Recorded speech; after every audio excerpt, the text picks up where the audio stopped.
When Sister Anna Claire becomes lost in a deadly mountain blizzard, she never expects to be rescued by Elias Boone, a gruff mountain man who has lived alone for decades carrying the weight of a tragic past. What begins as a simple act of mercy becomes something neither of them saw coming.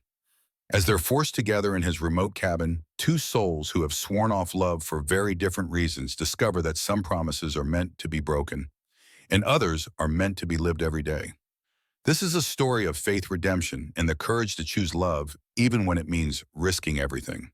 If you enjoy stories of healing romance and spiritual awakening, please like this video and subscribe for more heartwarming tales that will touch your soul. Let us know in the comments what you think about second chances at love. Some vows are spoken aloud, others lived every day. Mountain Man Saves Nun from Blizzard Death. The rescue in the snow, the wind howled like a living thing, savage and relentless, tearing through the Rocky Mountain peaks with the fury of winter unleashed. Sister Anna Claire pulled her woolen cloak tighter around her shoulders, but the bitter cold had long since found its way through every layer of clothing she wore. Her breath came in short crystalline puffs that vanished instantly into the swirling white void around her. She had been walking for hours, or was it days? Time had become meaningless in this endless storm. Her feet numb inside her practical boots, stumbled over hidden rocks and fallen logs buried beneath the deepening snow. The path she had been following, barely visible, even in good weather, had disappeared entirely under the blizzard's assault. How did I get so lost? The question echoed in her mind, though she knew the answer. Pride. Simple, foolish pride had led her away from the main road when the storm first began. She had been so confident in her ability to reach the remote settlement of Cedar Ridge, where a small congregation waited for her arrival. Mother Superior, Margaret, had warned her about traveling alone, especially with winter approaching, but Anna had insisted she could manage the journey. Now, as the cold seeped deeper into her bones and her strength began to fail, she realized how catastrophically wrong she had been. A sudden gust of wind caught her off balance, and she stumbled forward, her hands instinctively reaching out to break her fall.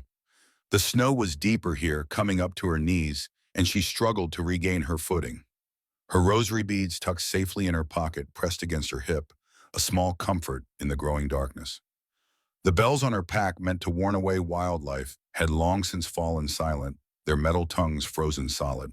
The sound of her own breathing seemed unnaturally loud in the muffled world of the storm, competing only with the wind's endless shriek. Anna paused, pressing her back against what felt like a large boulder, and tried to orient herself. The snow was falling so heavily now that she couldn't see more than a few feet in any direction. Every landmark had been erased, every familiar shape transformed into something alien and threatening.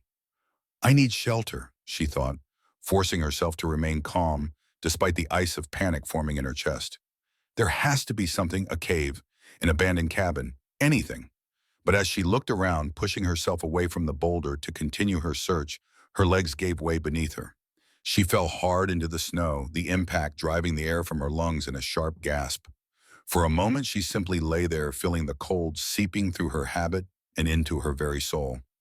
The wind seemed to mock her weakness, growing stronger, more vicious.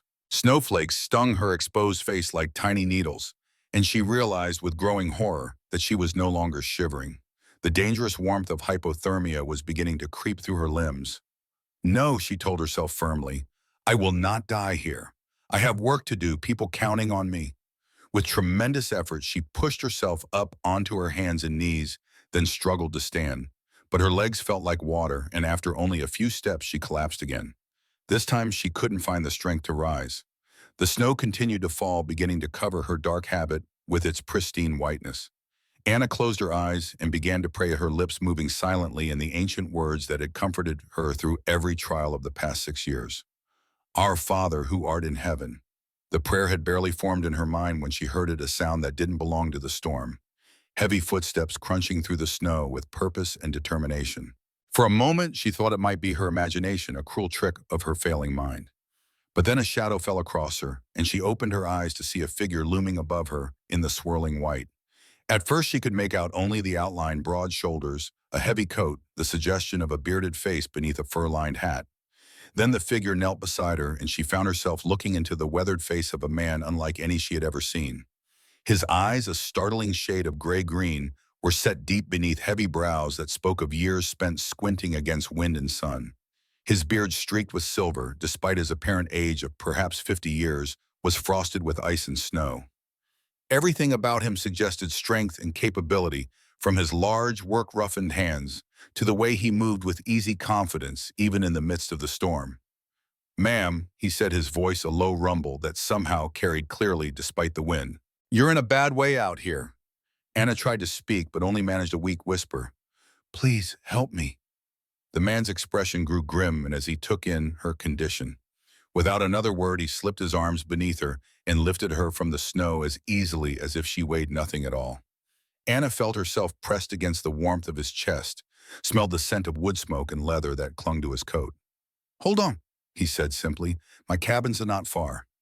As consciousness began to slip away from her, Anna was dimly aware of movement, of being carried through the storm with sure, steady steps that never faltered. The wind still raged around them, but somehow she felt safe in this stranger's arms, safer than she had felt in years. The last thing she remembered was the sound of a door opening and the blessed warmth of firelight dancing against her closed eyelids. She woke to the sound of crackling flames and the scent of pine smoke. For a moment, Anna lay perfectly still, confused and disoriented. This wasn't her simple cell at the convent, with its narrow window and sparse furnishings. The bed beneath her was soft, covered with what felt like wool blankets and furs, and the room around her was filled with golden, dancing light. Slowly, carefully, she opened her eyes. The ceiling above her was made of rough-hewn logs, and she could see the flickering shadows cast by a fire somewhere nearby. She was in a small room that spoke of masculine simplicity, no decorations or unnecessary comforts, but everything solid and well-made. A simple wooden dresser stood against one wall, and she could see her own belongings cleaned and dried, folded neatly on its surface. Anna tried to sit up, but immediately regretted the movement as her head spun and her muscles protested. A wave of dizziness washed over her, and she sank back against the pillows with a soft gasp. "Easy there," came that same low voice from the doorway. "You've been out for near on 2 days." Anna turned her head to see the man who had rescued her standing in the doorway, a steaming mug in his hands. In the warm light of the cabin, she could see him more clearly, and what she saw made her breath catch in her throat. He was tall, probably 6 feet or more, with the kind of build that spoke of years of hard physical labor. His hair, a dark brown streaked with silver, was longer than fashionable, touching his collar in the back. But it was his face that truly caught her attention, weathered and lined, yes, but possessing a quiet dignity and an unmistakable gentleness in those gray-green eyes. "I'm Elias Boone," he said, stepping into the room but maintaining a careful distance. "And you're on my property about 15 miles northwest of Cedar Ridge."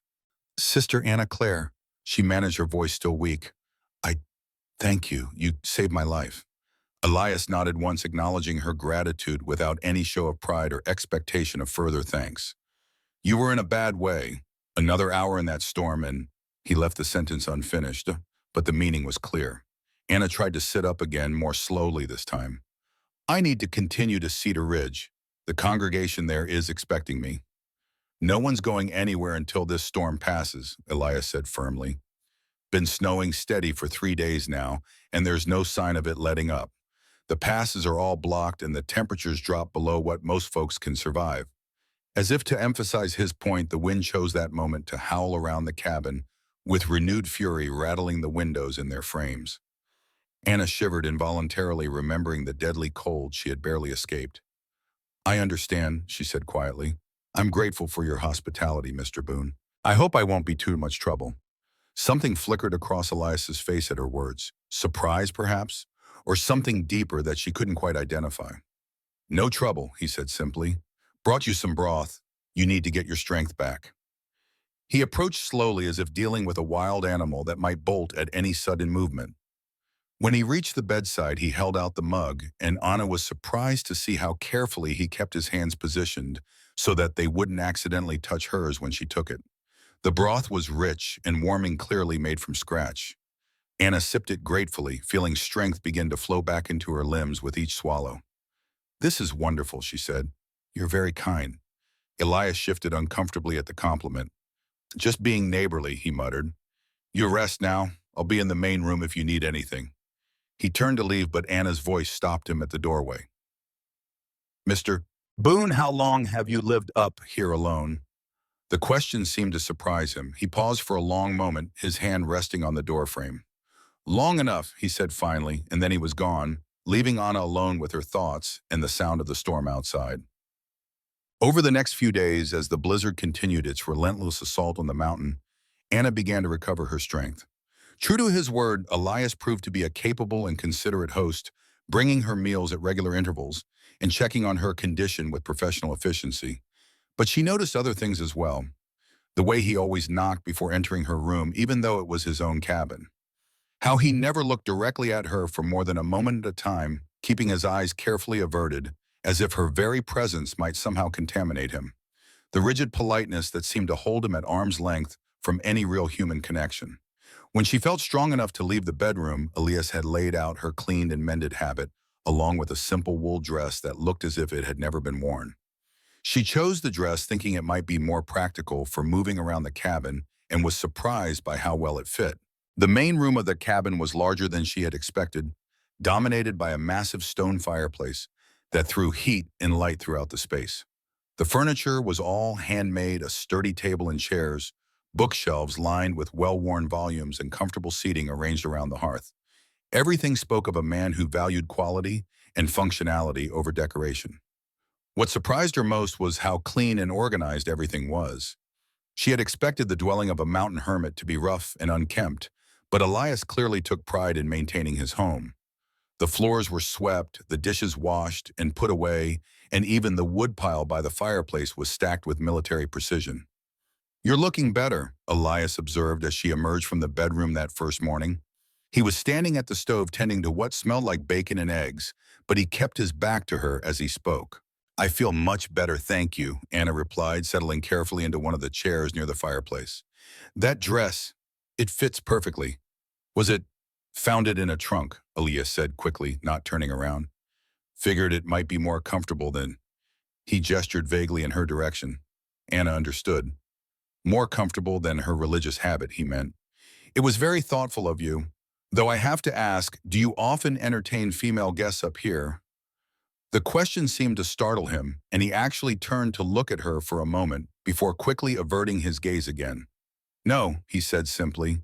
"You're the first person to set foot in this cabin in longer than I care to think about." The loneliness in those words was so profound that it made Anna's heart ache.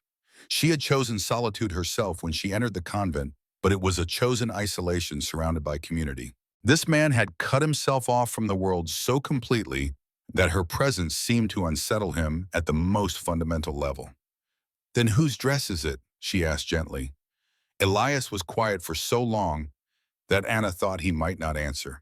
When he finally spoke, his voice was barely above a whisper. "Belonged to someone who won't be needing it anymore." The pain in those words was so raw, so immediate, despite what must have been years of distance, that Anna felt tears prick at her eyes. She wanted to ask more, to offer comfort, but something in Elias's rigid posture warned her that the subject was closed. Instead, she changed tactics. "What shall I do to help while I'm here? I don't want to be a burden." This seemed to surprise him again. "You don't need to, Mr. Boone," Anna interrupted gently. "I've been taking care of myself and others for many years. I'm quite capable of contributing to the household if you'll let me." He turned, then studying her face with those penetrating gray-green eyes. "You're not what I expected," he said finally. "What did you expect?" A slight smile tugged at the corner of his mouth, the first real expression she had seen from him. "Someone more fragile, I suppose. Most folks who end up lost on my mountain aren't looking to pitch in with the chores afterward." Anna laughed, a sound that seemed to surprise them both. "I may be a nun, Mr. Boone, but I wasn't raised in a palace. Before I took my vows, I worked on my family's farm. I know which end of a pitchfork to hold." This time the smile reached his eyes, transforming his entire face. For just a moment, Anna caught a glimpse of the man he might have been before whatever tragedy had driven him to this lonely exile, younger perhaps, and certainly less burdened by whatever guilt he carried. "Elias," he said suddenly, "I'm sorry. My name, you can call me Elias. Mr. Boone makes me feel like my father." "Elias," that she repeated, liking the way it had felt on her tongue. "And you may call me Anna if you like." He nodded once, a formal acknowledgement of their tentative truce. Well then, Anna, he said, testing her name carefully. If you're truly feeling up to it, I could use some help with the evening meal. Been a long time since I've cooked for two. And so began their strange domestic partnership. As the storm continued to rage outside, Anna and Elias settled into a routine that was both comfortable and carefully constrained. They worked together in the kitchen, preparing simple but hearty meals from Elias's well-stocked larder. They sat by the fire in the evenings reading or simply watching the flames dance in the hearth. They spoke carefully of neutral topics, the weather, the books on his shelves, the wildlife that lived in the surrounding mountains. What they didn't speak of was the growing awareness that seemed to thicken the air between them whenever they were in the same room. The way Anna's pulse quickened when Elias accidentally brushed against her as they worked. The way his eyes seemed to linger on her face when he thought she wasn't looking. The careful distance they both maintained as if proximity itself might prove dangerous. Anna told herself it was natural. She was a healthy woman after all, and Elias was an undeniably attractive man. The fact that she noticed these things didn't mean anything. It certainly didn't mean she was having inappropriate thoughts about a man she barely knew. But late at night, lying in the bed that smelled faintly of pine and wood smoke, she found herself thinking about the gentle way he tended the fire each morning, building it up so the cabin would be warm when she woke. The patience he showed when teaching her to properly split kindling. The way his voice grew soft when he spoke about the animals he shared this mountain with. These thoughts troubled her deeply, not because they were impure, they weren't, not really, but because they reminded her of feelings she had thought safely buried years ago. The convent had given her purpose, structure, a way to serve God while keeping her heart safely protected. But here in this isolated cabin, with this quiet, wounded man, those careful defenses were beginning to crack. On the fourth night, as they sat reading by the fire, Anna finally worked up the courage to ask the question that had been haunting her since her arrival. "Elias," she said quietly, closing her book and setting it aside, "why do you live alone up here?" He didn't look up from his own book, a volume of poetry she noticed, which somehow surprised her. "Already told you," he said. "Been here long enough." "That's not what I asked." This time he did look up, and Anna saw something flicker across his face, pain, defensiveness, and something else she couldn't quite identify. "Some questions are better left unasked, Anna." "Are they?" She leaned forward slightly, drawn by the vulnerability she glimpsed in his eyes. "I find that the questions we're most afraid to ask are often the ones most worth answering." Elias closed his book with a sharp snap. "And what about you?" he asked, his voice edged with something that might have been anger. "What drove a young woman to lock herself away behind convent walls? What are you running from?" The question hit her like a physical blow, and she felt herself recoil. It was her turn to look away, to find sudden interest in the dancing flames of the fire. "I'm not running from anything," she said, but the words sounded hollow even to her own ears. "Aren't you?" They sat in silence for several long minutes, the tension between them thick enough to cut. Outside, the wind had died down, and Anna could hear the steady whisper of snow still falling against the windows. The storm showed no sign of ending. Finally, Elias spoke again, his voice gentler now. "I'm sorry, that was out of line. Your reasons for taking vows are none of my business." "No," Anna said slowly. "No, you're right to ask. I did run away from a life that had become too painful to bear. The convent offered me peace and purpose and—" She paused, searching for the right words. "And protection from making the same mistakes again." What kind of mistakes? Anna was quiet for so long that Elias probably thought she wouldn't answer. When she finally spoke, her voice was barely above a whisper. "I fell in love with someone I couldn't have. Someone whose love cost him everything. When he died, I decided I would never risk causing such pain again." The admission hung in the air between them, raw and honest, in a way that surprised them both. Anna had never spoken those words aloud before. Not to Mother Superior, not to her confessor, not to anyone. Elias studied her face in the firelight, and she saw recognition there, the look of someone who understood that particular kind of guilt. "And now," he asked quietly, "now what? Do you still believe love is something to run from?" Anna met his eyes, and for a moment the careful distance they had maintained crumbled entirely. She saw herself as he must see her, not Sister Anna Clare, the devoted nun, but simply Anna, a woman alone with a man who made her heart race and her carefully constructed defenses feel as fragile as spun glass. I don't know, she whispered. The storm finally ended on the sixth day. Anna woke to an unfamiliar sound silence. For nearly a week, the constant howling of the wind had been the soundtrack to her days so pervasive that she had almost stopped noticing it.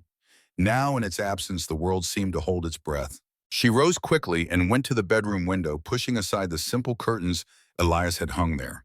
What she saw took her breath away. The storm had transformed the mountain into something from a fairy tale.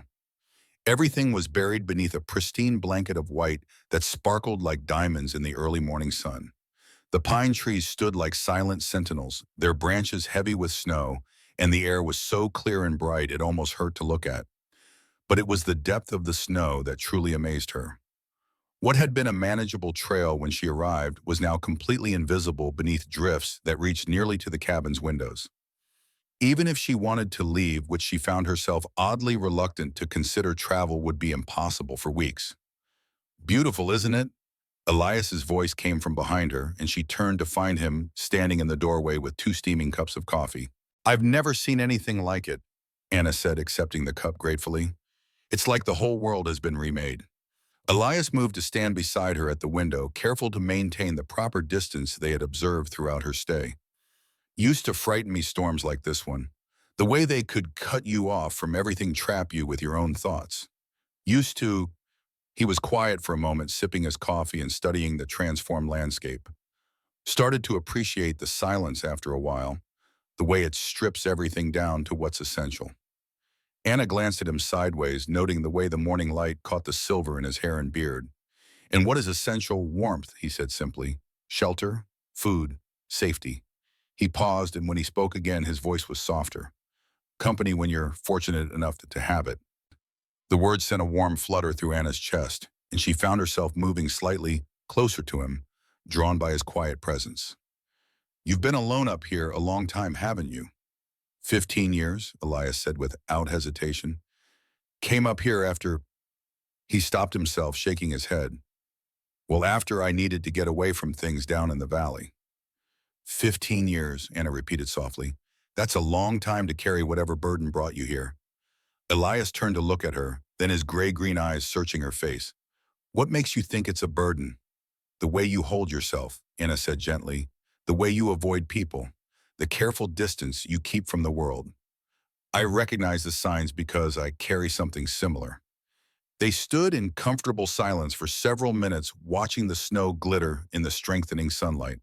Finally, Elias spoke again.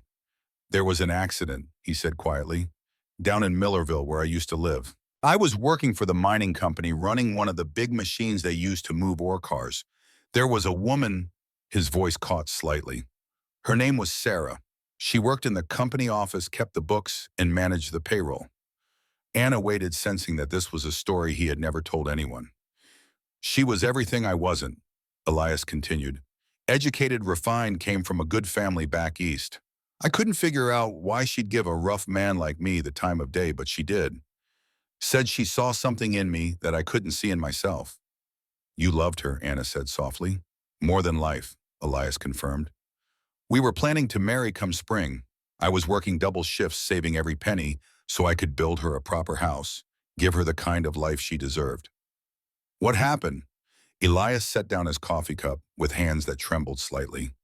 There was a problem with one of the machines, a brake mechanism that had been giving trouble for weeks. I'd reported it to the supervisors, but they kept putting off the repairs. Said it was too expensive, that we could work around it.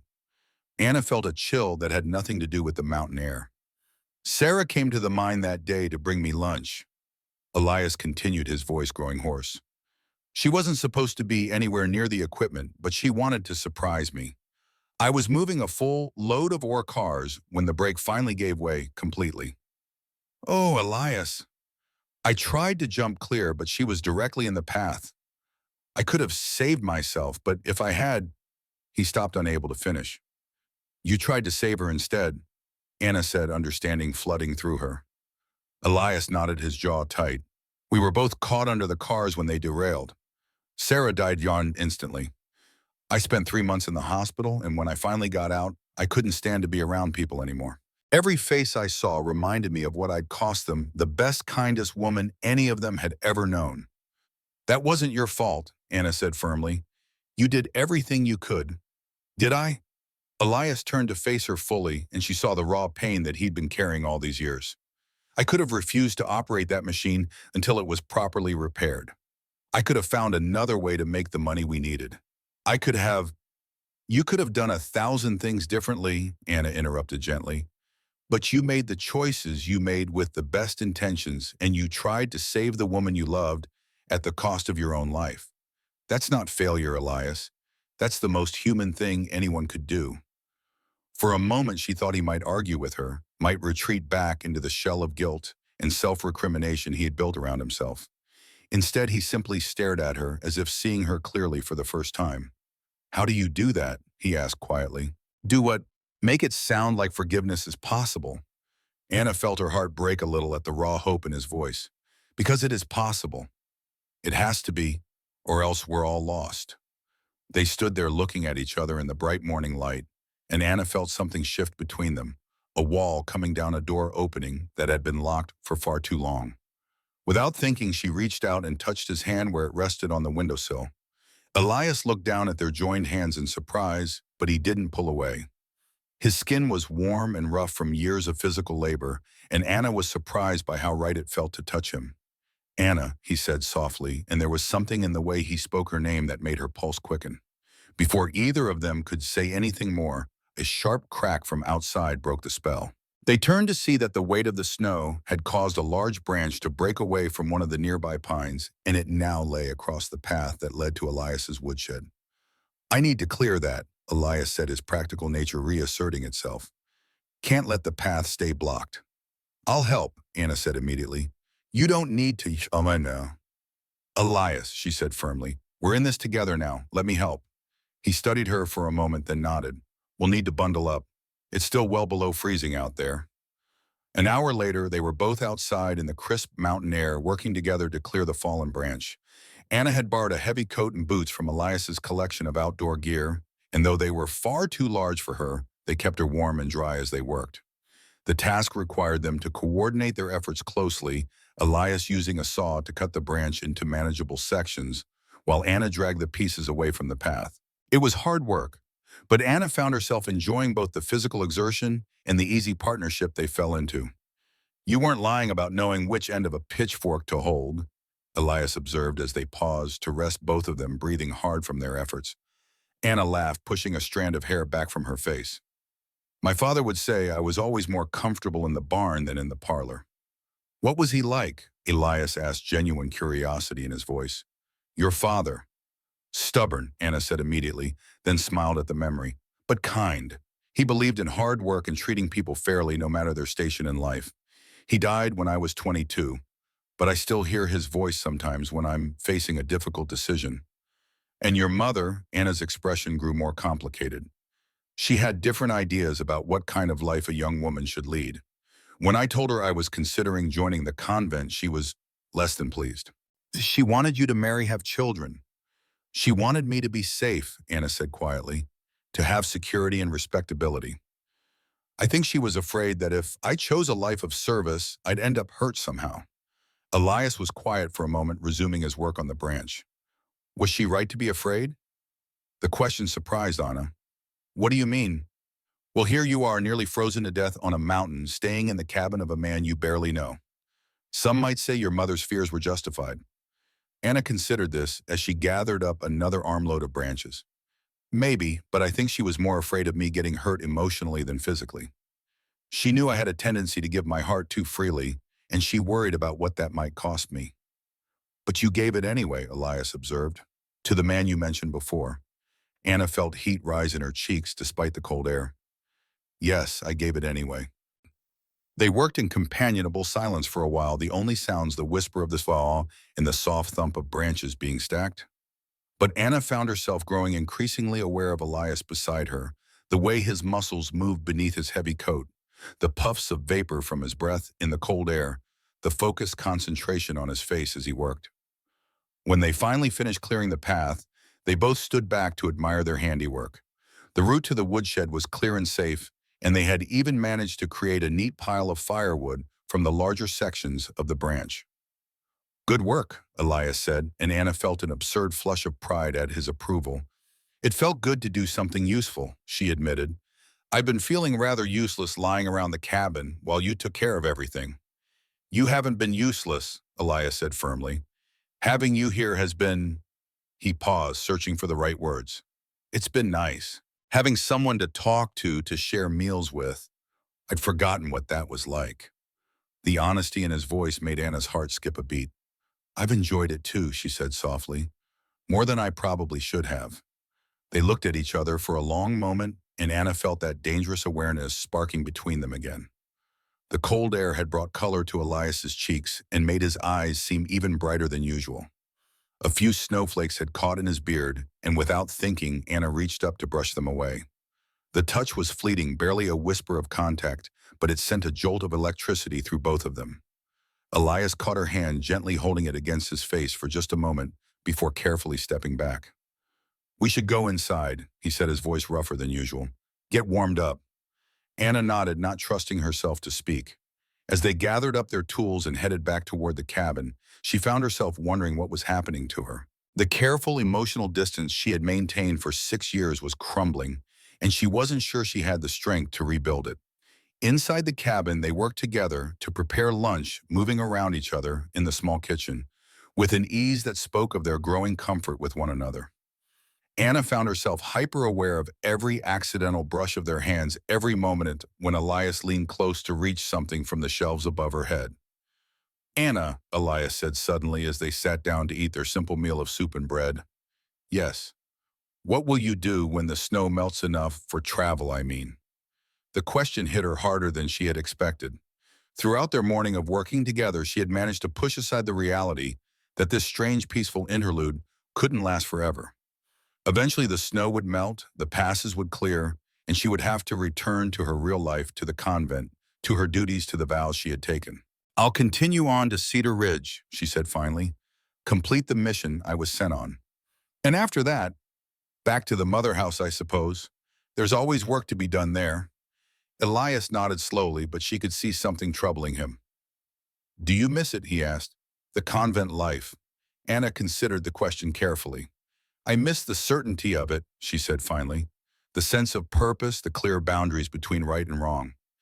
Everything there has its place, its proper order. But she looked up at him, surprised by his perception. But sometimes I wonder if I chose that life for the right reasons. Whether I was truly called to serve or whether I was just hiding. From what? From the risk of being hurt again, from the possibility of causing hurt to others. Anna set down her spoon and met his eyes. From the messiness of real human connection. The words hung between them, heavy with implication. Elias reached across the table and covered her hand with his, and this time neither of them pulled away. What if, he said quietly, what if the risk is worth it? Anna felt her breath catch. Elias, I know I have no right to ask, he continued, his thumb tracing gentle circles on the back of her hand. I know you've made promises, taken vows, but being with you these past days, it's made me remember what it feels like to be alive, to want something besides just surviving another day. We barely know each other, Anna whispered, but even as she spoke the words, she knew they weren't really true. In the space of a week, sharing this isolated cabin, they had learned things about each other that some people never discovered in years of acquaintance. I know you read philosophy books when you think no one is watching, Elias said softly. I know you hum hymns while you work, and you never complain even when something is difficult. I know you have a scar on your left hand from helping your father with the harvest when you were 12. I know you cry when you think about the man who died, and I know you blame yourself for loving him. Anna stared at him, amazed by his attention to detail, by how carefully he had been observing her. How do you know all that? Because I've been watching you, Elias said simply. Because every moment you have been here, I've been trying to memorize everything about you, knowing that when you leave, I'll probably never see another soul who affects me the way you do. The raw honesty in his voice broke something loose in Anna's chest. Before she could stop herself, tears were streaming down her face. Don't cry, Elias said, alarmed. Please, Anna, I didn't mean to upset you. You didn't upset me, Anna managed through her tears. It's just, no one has ever seen me so clearly before. Not even the man I thought I loved. Then he was a fool, Elias said fiercely. Anna laughed through her tears, a sound that was half sob, half joy. Maybe. Or maybe I wasn't ready to be seen. Maybe I needed to come here to this mountain, to this cabin, to learn who I really am. They sat there looking at each other across the simple wooden table, holding hands like teenagers, both of them trembling with the magnitude of what was happening between them. The afternoon light slanted through the windows, casting everything in warm gold, and Anna thought that she had never felt more beautiful or more terrified in her entire life. "What do we do now?" she whispered. Elias was quiet for a long moment, his eyes never leaving her face. "I don't know," he said finally. "All I know is that I've spent 15 years believing I didn't deserve happiness, didn't deserve love. And now you're here, and I'm starting to think maybe I was wrong." "Elias?" "I'm not asking you to break your vows," he said quickly. "I'm not asking you to choose between your faith and this. I just want you to know that if you ever decide those convent walls feel more like a prison than a sanctuary, there's a place for you here. There will always be a place for you here." Anna felt her heart breaking and healing at the same time. The careful life she had built for herself, the safe boundaries she had constructed, were crumbling around her. But instead of feeling lost, she felt more found than she had in years. "I need time," she said finally. "Time to think, to pray, to understand what all this means." "You have all the time you need," Elias said gently. "The snow isn't going anywhere soon." That evening they sat by the fire as had become their custom, but the careful distance they had maintained was gone.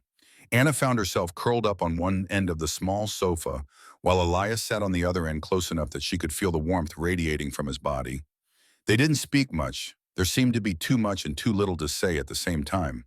Instead, they simply existed in each other's presence, watching the flames dance and listening to the settling sounds of the cabin around them.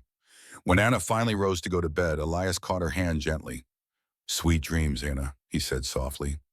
"Good night, Elias," she replied, and for the first time since her arrival, she leaned down and brushed a soft kiss across his forehead. The touch was innocent, barely more than a whisper of contact, but it sent shock waves through both of them.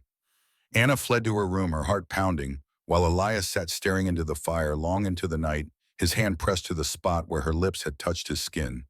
In her room, Anna lay awake, staring at the ceiling and trying to understand what was happening to her.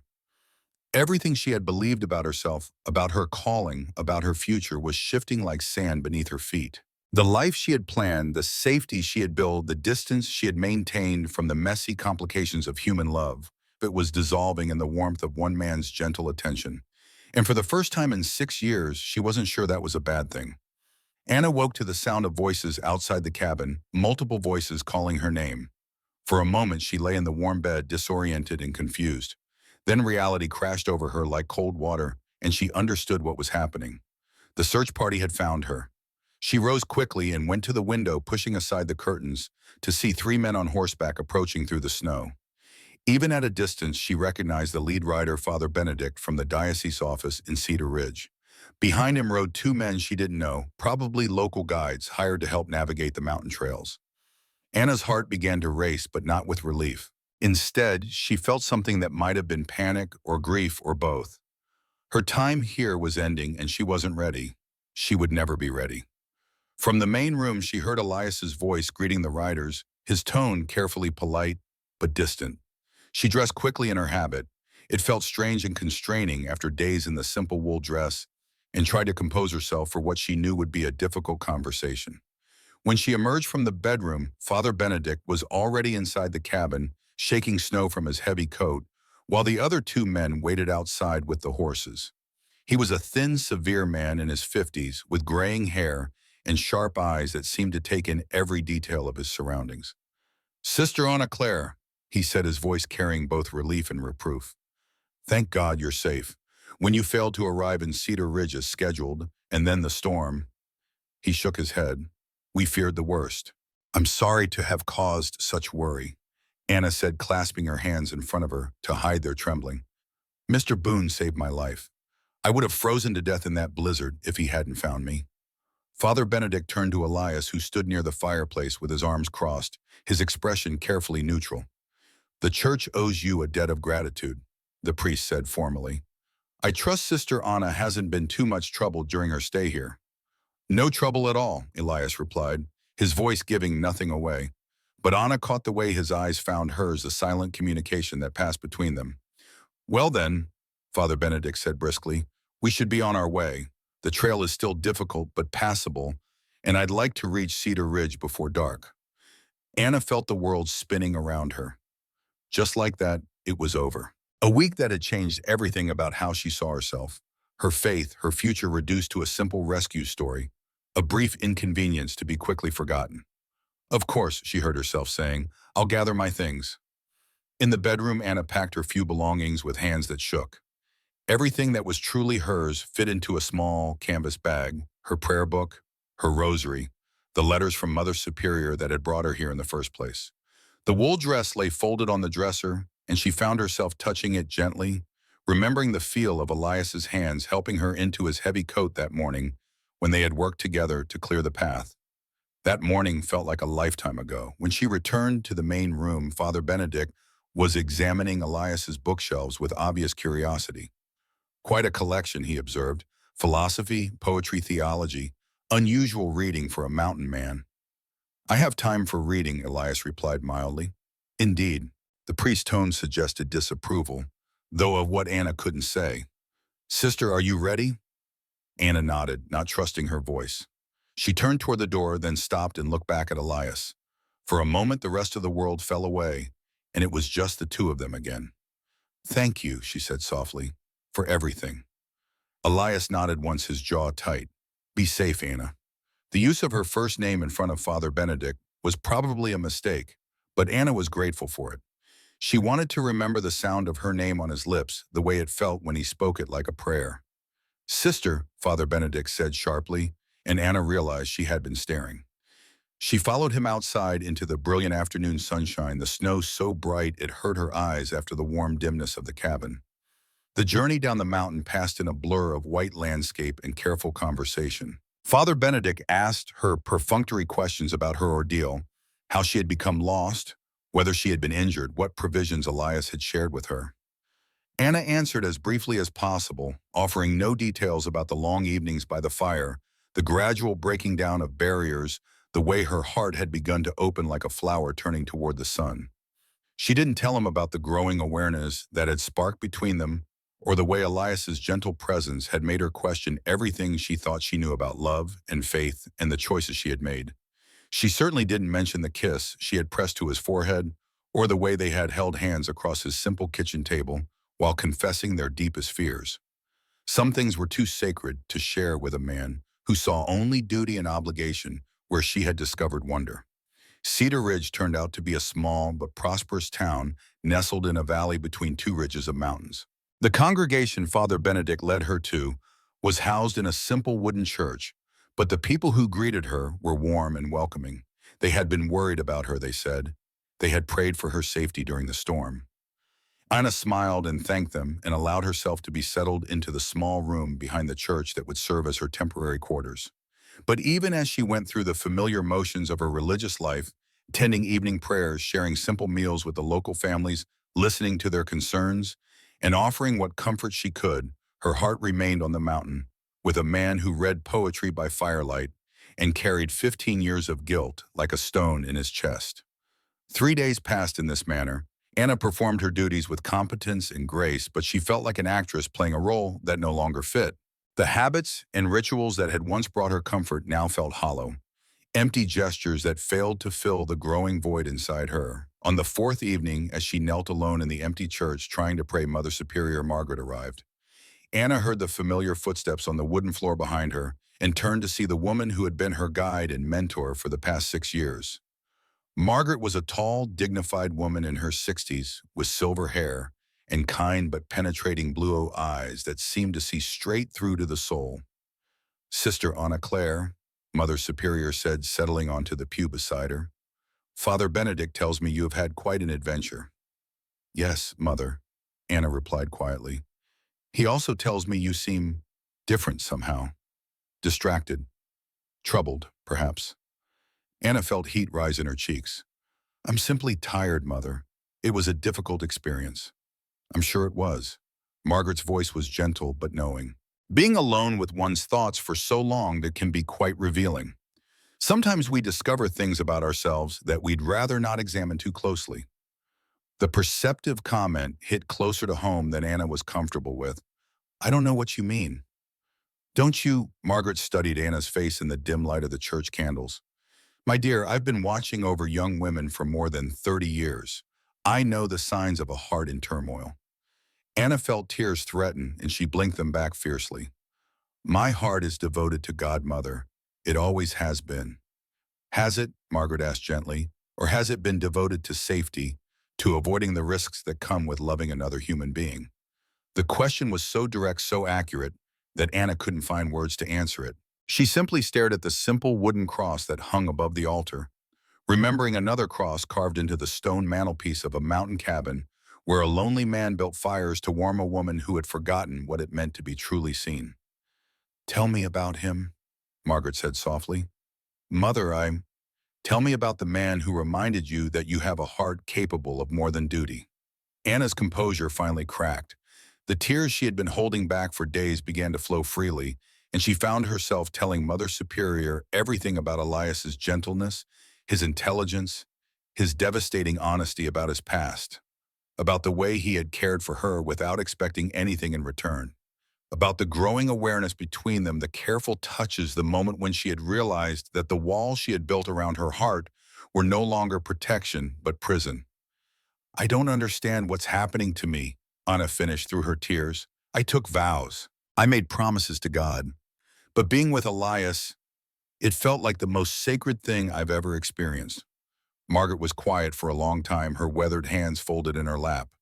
When she finally spoke, her voice was thoughtful. You know, my dear, when I was about your age, I fell desperately in love with a young man who worked at my father's bank. He was everything a good Catholic girl was supposed to want, handsome, devout, from a respectable family. Everyone expected us to marry. Anna looked up in surprise.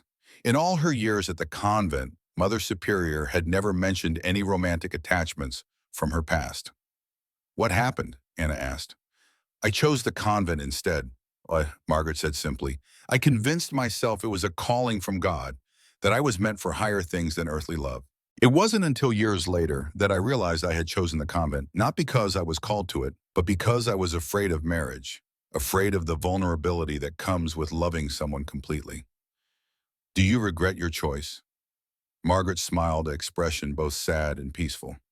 I've had a good life, Anna. I've served God and helped many young women find their paths, but I sometimes wonder, if I had chosen differently, if I had been brave enough to risk my heart, might I have served God just as well as a wife and mother? Might I have found the divine in the daily miracle of human love?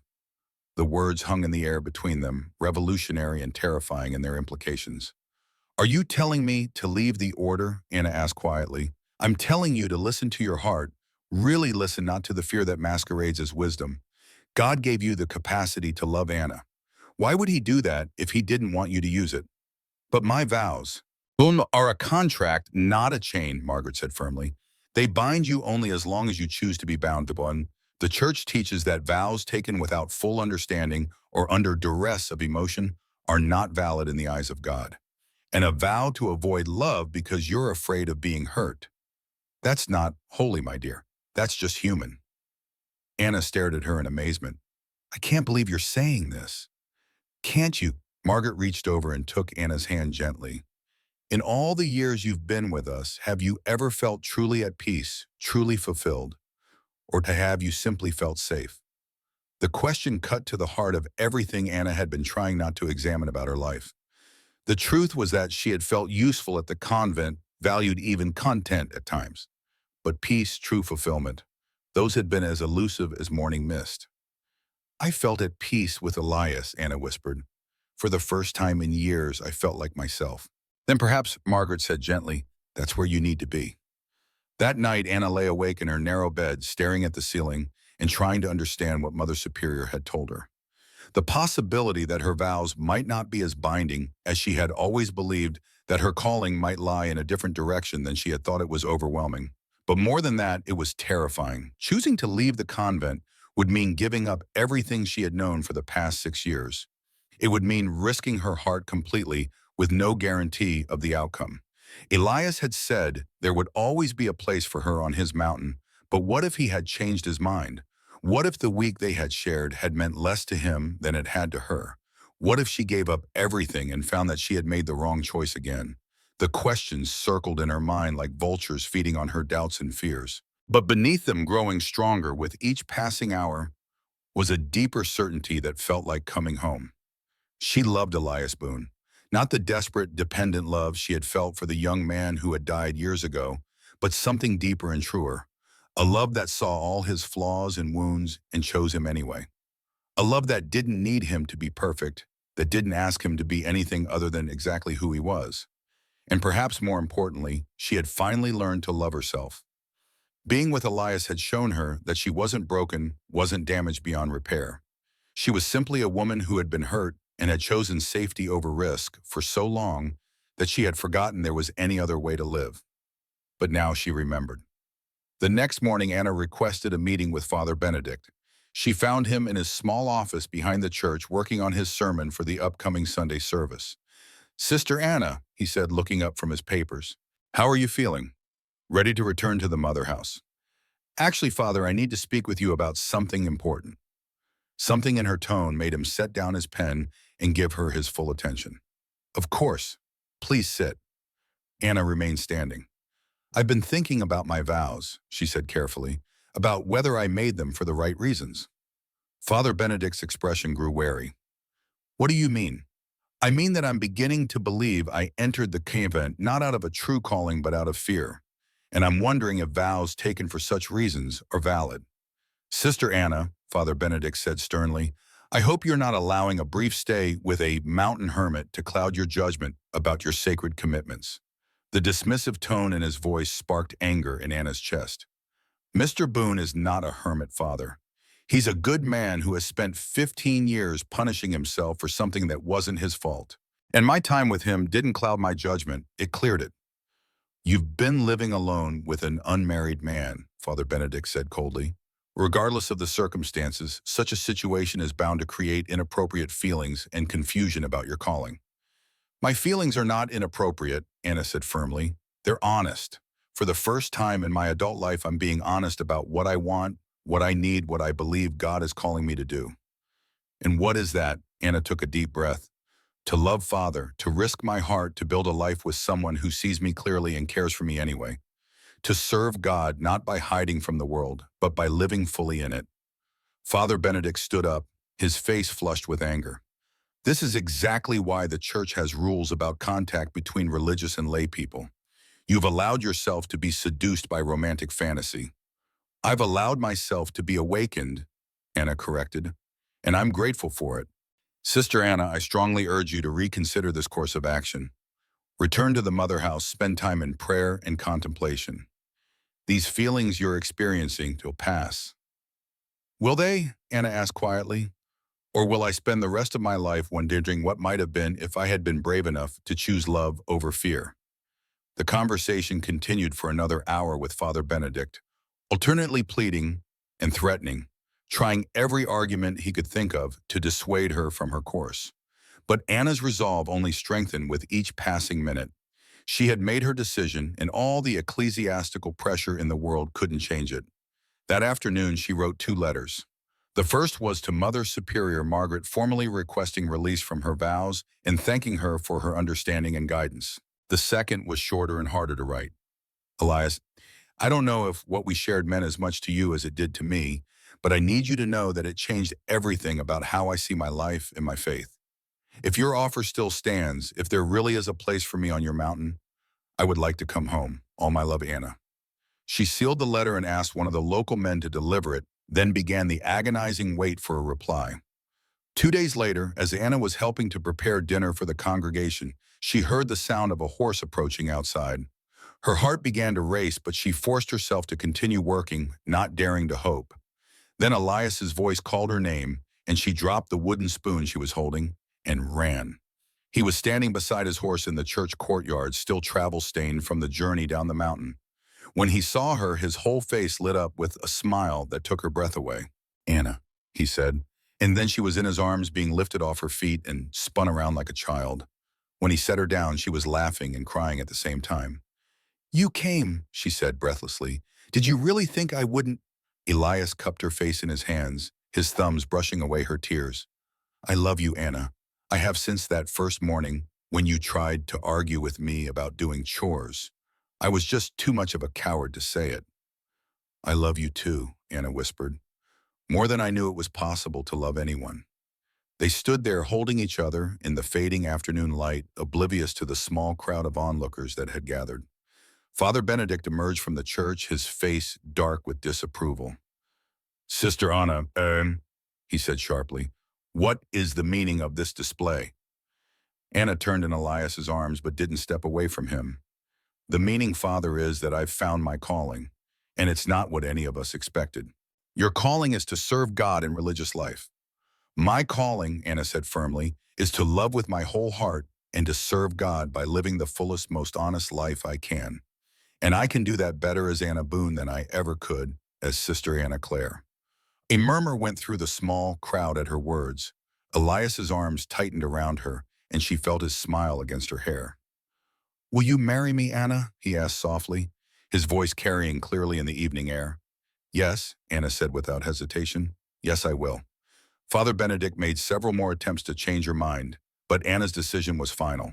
She had already written to Rome formally requesting release from her vows, and with Mother Superior's support, she was confident the request would be granted.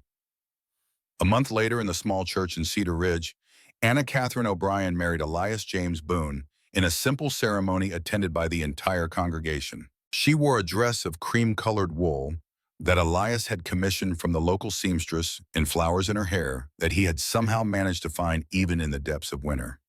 Mother Superior to Margaret had come for the wedding, and she stood in the front pew with tears in her eyes as Anna spoke her vows, not the religious vows she had taken 6 years ago, but marriage vows that spoke of love, honor, and the courage to build a life together. "I promise to love you," Anna said, her voice clear and strong. "Not because it's safe or easy, but because loving you is the truest thing I've ever done. I promise to see you clearly, to forgive your past, and to build a future with you that honors both our hearts and our faith." Elias's vows were simpler, but no less heartfelt. "I promise to love you with everything I have," he said, his voice rough with emotion. "I promise to be worthy of the gift you're giving me and to thank God every day for bringing you into my life." When the ceremony was over and they had been pronounced husband and wife, Elias kissed her with a tenderness that spoke of reverence and wonder. Anna felt as if her heart might burst with joy. They spent their wedding night in the small hotel above the general store, but the next morning they began the journey back up the mountain to the cabin that would now be their home. As their horse climbed the familiar trail, Anna marveled at how different everything looked. The same peaks and valleys, the same pine trees, heavy with snow, but now she was seeing it all with new eyes, the eyes of a woman coming home. When they finally reached the cabin, Elias lifted her down from the horse and carried her across the threshold, both of them laughing like children. Inside, everything was exactly as she remembered, but somehow more beautiful than before. The fireplace where they had sat talking through so many evenings. The kitchen table where they had first held hands. The bedroom where she had lain awake that final night trying to decide between safety and love. "No regrets?" Elias asked as they stood together in the main room, his arms around her waist.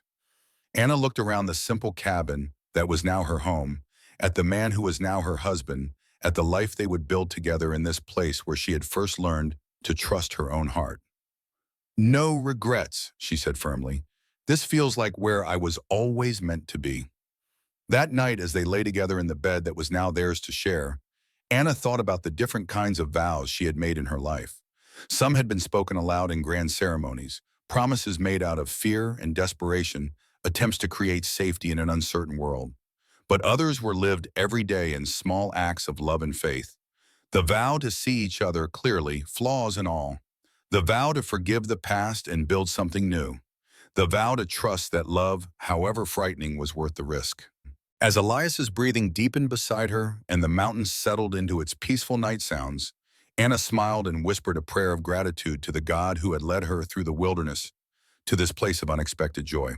Some vows she had learned were indeed spoken aloud, But the truest ones were lived every day, written not in words, but in the daily choice to love without reservation, to serve without counting the cost, and to trust that the heart, when it finally found its home, knew exactly where it belonged.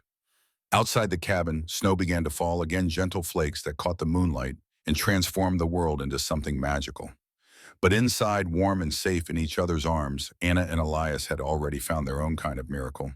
The mountain man and the woman who had sworn never to love again had discovered that devotion, like love itself, could take more forms than either of them had ever imagined. And in the morning, when they woke to sunlight streaming through their windows and the promise of a lifetime of mornings yet to come, they would begin the beautiful work of building a love that honored both earth and heaven, both passion and peace.